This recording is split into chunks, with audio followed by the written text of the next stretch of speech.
환영합니다, 여러분. 오늘 자료 해설에서는 곧바로 중세 유럽 역사상 가장 매혹적이고 복잡했던 인물 중 한 명을 만나보겠습니다. 바로 서방 세계 전체를 호령하려 했던 엄청난 야망의 소유자, 붉은 수염으로 널리 알려진 슈타우펜 왕조의 군주, 프리드리히 바르바로사입니다. 자, 그럼 본격적으로 파헤쳐 볼까요? 중세 시대 최고의 권력자가 대체 어쩌다 모든 걸 잃게 되는 걸까요? 바르바로사 하면 흔히 영광스럽고 도덕적인 전설적인 군주를 떠올리시겠지만 자료에 나타난 실제 현실은 조금 다릅니다.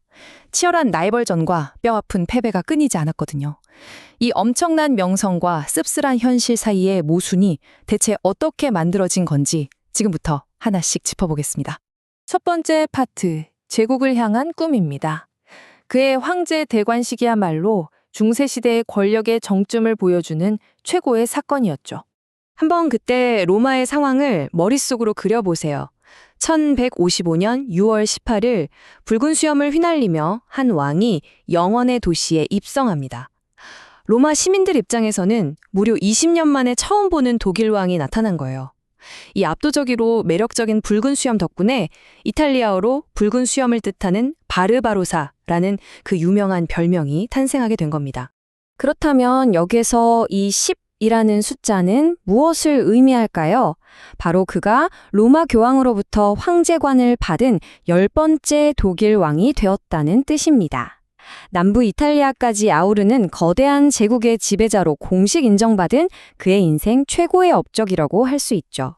그리고 이 사건은 그의 놀라운 정치적 수완을 아주 완벽하게 보여줍니다. 1156년 6월 비루츠부르크에서 34세의 바르바로사가 16세의 부르고뉴의 베아트릭스와 결혼을 하는데요. 이건 단순한 로맨스가 아니었어요. 단숨에 부르고뉴와 프로방스를 통째로 자기 제국에 편입시켜버린 그야말로 기가 막힌 전력적 권력 행사이자 거대한 영토 확장이었던 겁니다. 놀랍게도 10이라는 숫자가 한 번 더 등장합니다. 이번엔 바르바로사와 베아트릭스 사이에서 태어난 아이들의 숫자이기도 하거든요. 엄청나죠? 단순히 땅만 넓힌 게 아니라 자신의 왕조를 얼마나 빠르고 또 공격적으로 구축하려 했는지 아주 확실하게 보여주는 대목입니다. 두 번째 파트, 교황과의 권력 투쟁입니다. 이제 그가 도저히 움직일 수 없는 첫 번째 거대한 장벽을 마주하게 되는데요. 이미 로마 시민들조차 이 독일 왕에게 격렬하게 반기를 들고 있었습니다. 여기서 중세시대 최고의 헌법적 위기라고 할 수 있는 본질적인 질문이 등장합니다. 황제는 교황의 신하인가 아니면 동등한 존재인가? 그 유명한 카노사의 굴욕 이후 수십 년이 지났지만 바르바로사는 절대 물러서지 않고 종교의 최고 지도자인 교황과 완전히 대등한 위치에 서겠다고 강력히 요구했습니다. 타협 불가였죠. 결국 이 문제는 걷잡을 수 없는 거대한 충돌로 이어지게 됩니다. 세 번째 파트, 라이벌 사자공 하인리히입니다. 황제가 이탈리아에서 교황과 힘겨루기를 하는 동안 독일 본토에서는 영주들이 아주 위험할 정도로 세력을 키우고 있었거든요. 그 중심에 바로 사자공 하인리히가 있었습니다.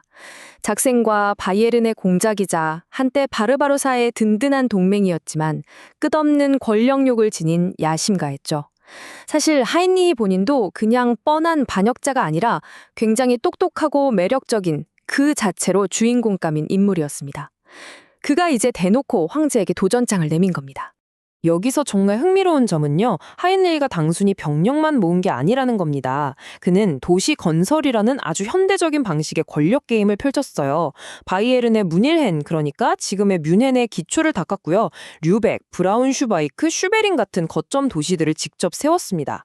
황제의 버금가는 강력한 제후가 여기 있다는 걸 도시의 번영을 통해 아주 대담하게 과시한 셈이죠.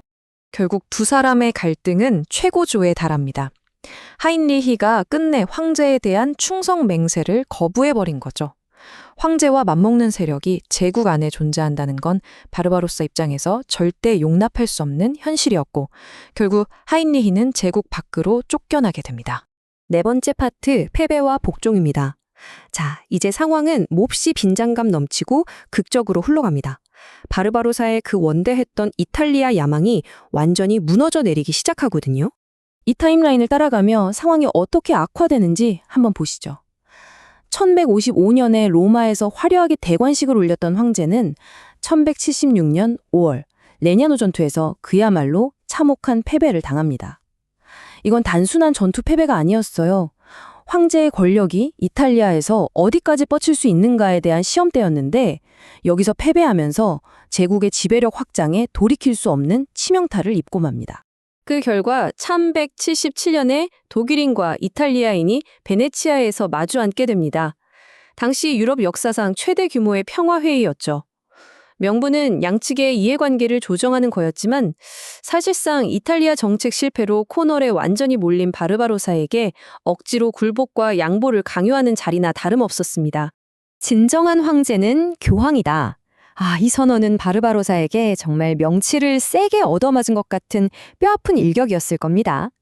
평생을 교황과 대등한 위치에 서기 위해 싸워왔는데 1177년의 이 선언은 그 평생의 사명이 완전히 패배했음을 알리는 궁극적인 굴욕이었습니다.